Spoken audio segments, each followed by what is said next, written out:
You promised you'd fight for me. But when push came and shoved, you David Blaine your way to the sideline to conceive the misconception of where your bark said your bite would be. In communion with cats that snatched tongues, I watched as you ate your words. I guess you bit off more than you could chew. Isn't it crazy how your resounding silence was the only thing I heard when I was in the ring?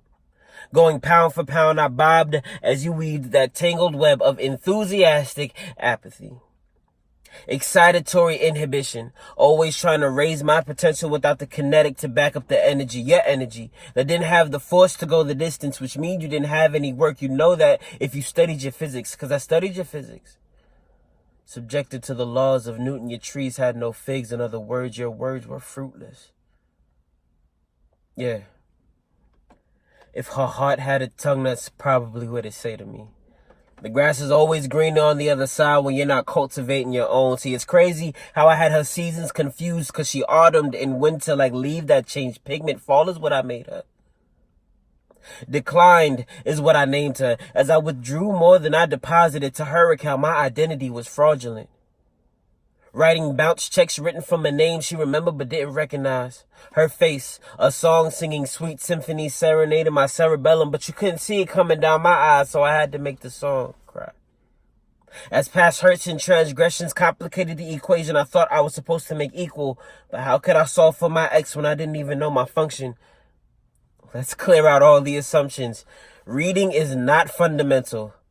Not when your rudimentary elements periodically table logic for emotion.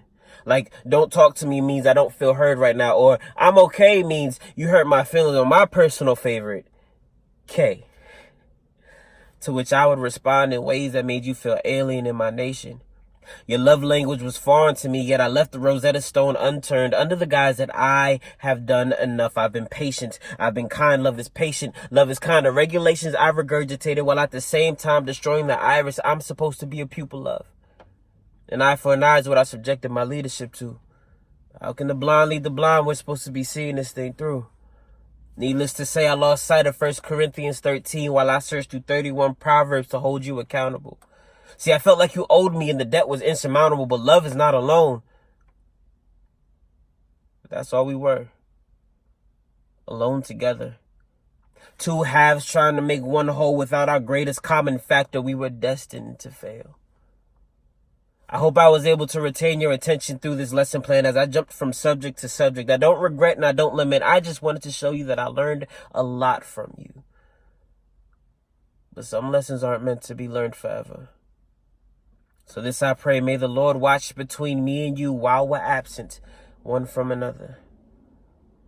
Amen.